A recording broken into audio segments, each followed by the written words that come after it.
Là c'est le vrai plaisir, je sais pas si vous voyez à la caméra, mais je vais cueillir une date sur l'arbre. Alors faut la frotter un peu parce qu'il y a un peu de poussière et je la mange directement. Et ça c'est top. Voilà, elles sont bonnes. Regardez.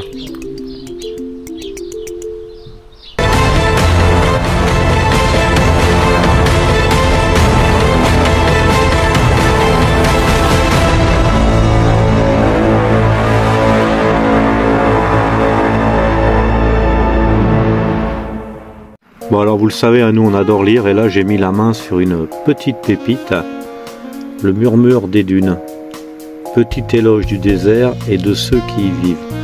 On est en plein dedans bien sûr.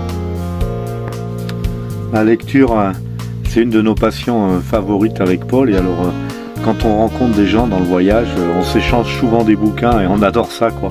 Et là franchement ouais, ce petit bouquin c'est une petite merveille.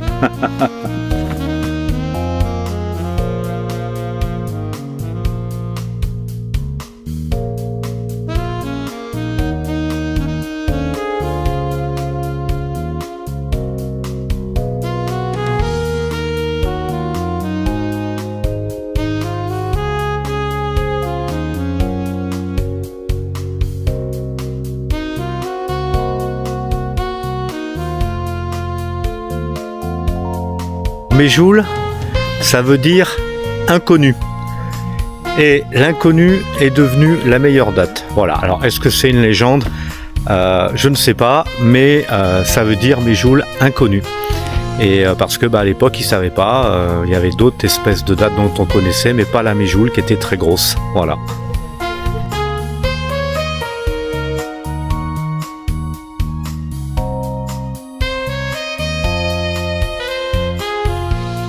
Je viens d'apprendre aussi qu'au mois de mars-avril, les gens viennent dans les dattiers mâles, prennent les fleurs blanches et vont polliniser les dattiers femelles qui ont des fleurs jaunes. Et tout se fait à la main, sinon il n'y a pas de date. C'est incroyable, hein ?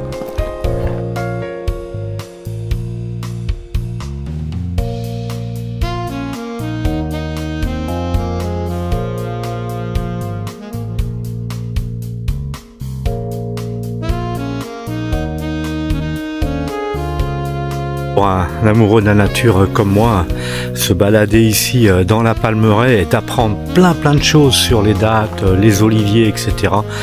Pour moi, c'est un très grand plaisir.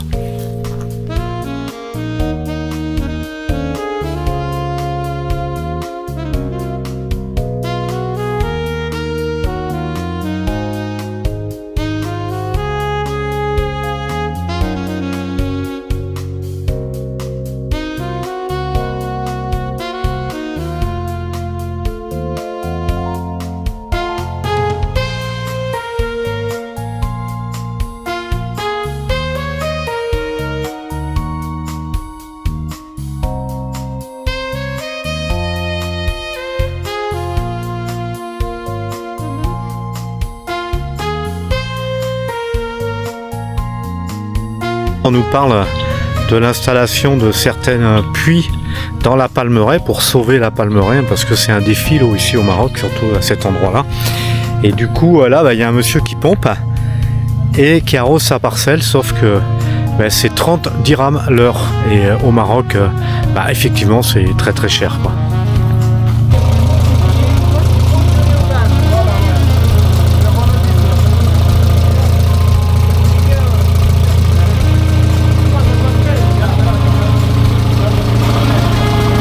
Les amis, ce que vous venez de voir, c'est une pompe qui pompe l'eau dans un puits, c'est évident.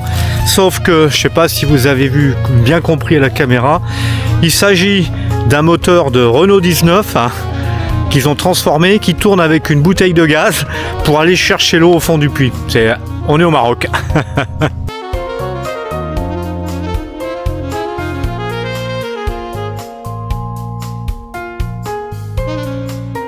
Je marche sur une route en construction qui traverse la Palmeraie parce qu'en fait aujourd'hui les Palmeraies souffrent beaucoup d'incendies. Alors pourquoi? Parce que c'est le modernisme en fait, puisque les gens ne ramassent plus le bois qui coupe des palmiers, puisqu'aujourd'hui il y a le gaz pour se chauffer. Donc du coup, ça laisse beaucoup de bois mort dans la palmeraie. Oh là, il y a un trou. Ce qui la fragilise. Et du coup, maintenant, il y a de plus en plus de palmeraies qui brûlent. Alors l'État a décidé d'ouvrir des routes dans les palmeraies, comme celle sur laquelle je suis en train de marcher, pour pouvoir avoir les véhicules de secours, enfin de pompiers, puissent accéder rapidement à la palmeraie. Parce que ici, cette palmeraie, c'est un vrai trésor, hein, parce que ça, c'est des palmeraies traditionnelles. Nous, on vient de Boudnib pour aller à Rachidia, dans le désert. Aujourd'hui, on plante des hectares et des hectares de palmiers dattiers. Pourquoi? Parce qu'il y a du solaire, il y a des pompes, on fait des puits, etc. Mais ça n'a plus rien à voir avec les vrais dattiers, là, comme là, l'endroit où je suis en train de vous parler tout de suite, quoi.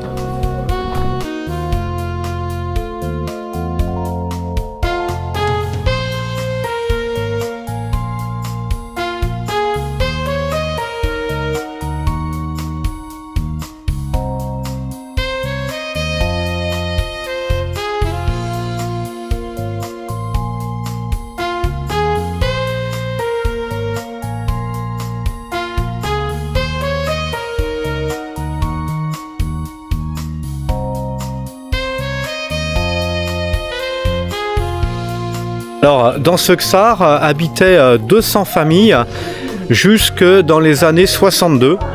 Et après, il y a eu beaucoup d'inondations. Donc, comme c'est du pisé, etc., ils ont construit un nouveau village à côté qui n'a plus rien à voir. Allez, on va aller faire des images à l'intérieur.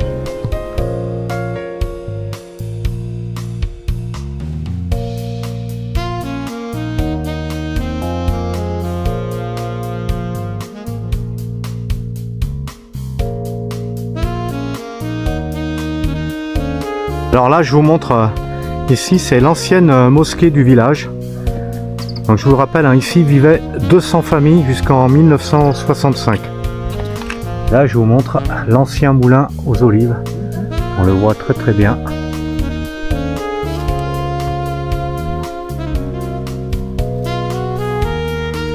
Magnifique.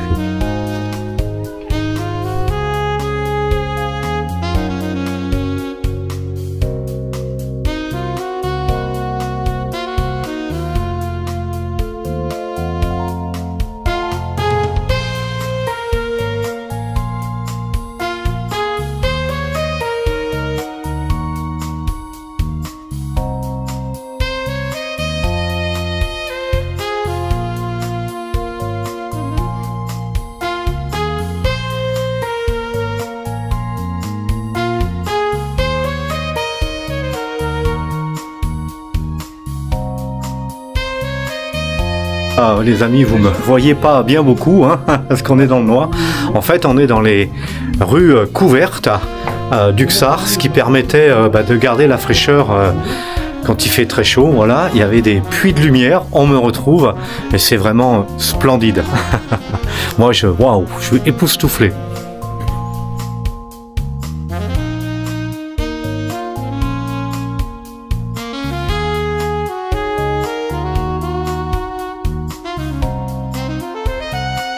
Le puits que je viens de vous montrer, c'est là que les villageois venaient chercher leur eau et il fait 22 mètres de profondeur. C'est incroyable.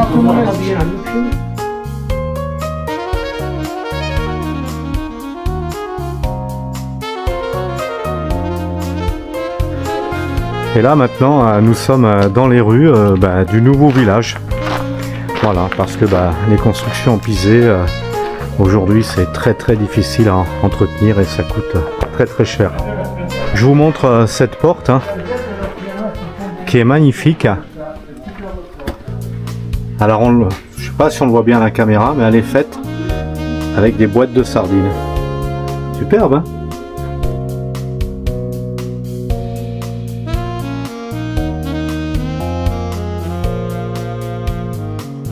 C'est le matin, je vais essayer de voir si je vois Neima qui fait le pain le matin comme ça à 8 h. On va voir, j'aimerais bien faire des images parce que c'est vraiment le pain traditionnel berbère. Ah, j'ai trouvé le four mais Neima n'est pas encore là. Regardez, c'est vraiment le four traditionnel berbère et je vais venir la revoir tout à l'heure pour voir le pain qui cuit.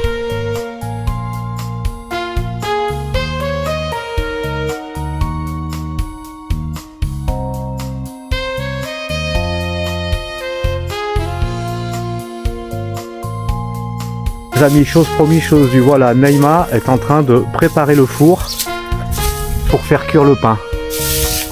Ce qu'on appelle ici le pain de la maison, du pain berbère. Hein.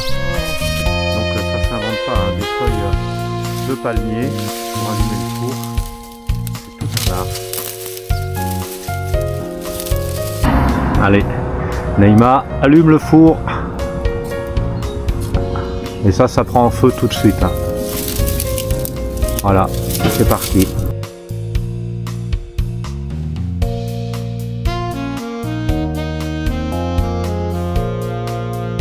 Pour vous situer l'environnement, hein, la maison est juste là, au bord de la route.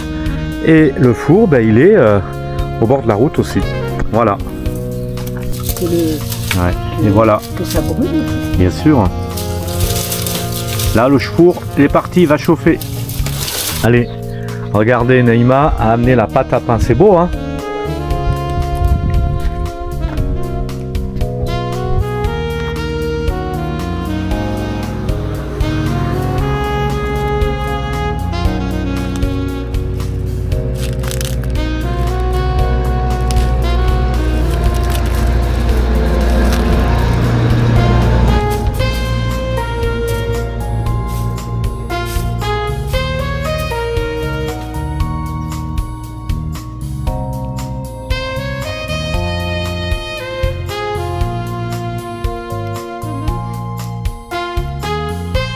Regardez, le pain est en train de gonfler déjà.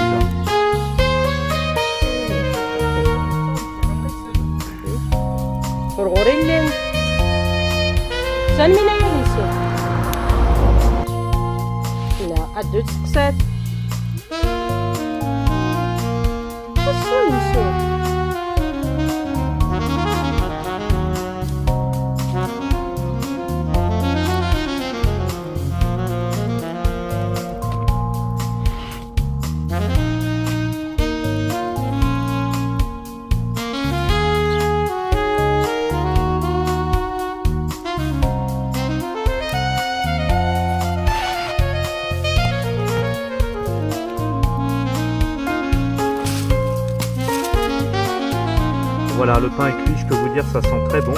Alors c'est le blé, c'est leur production à eux. Hein. Magnifique, hein.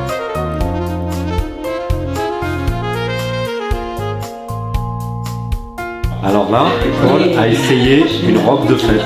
Voilà, c'est vraiment magnifique.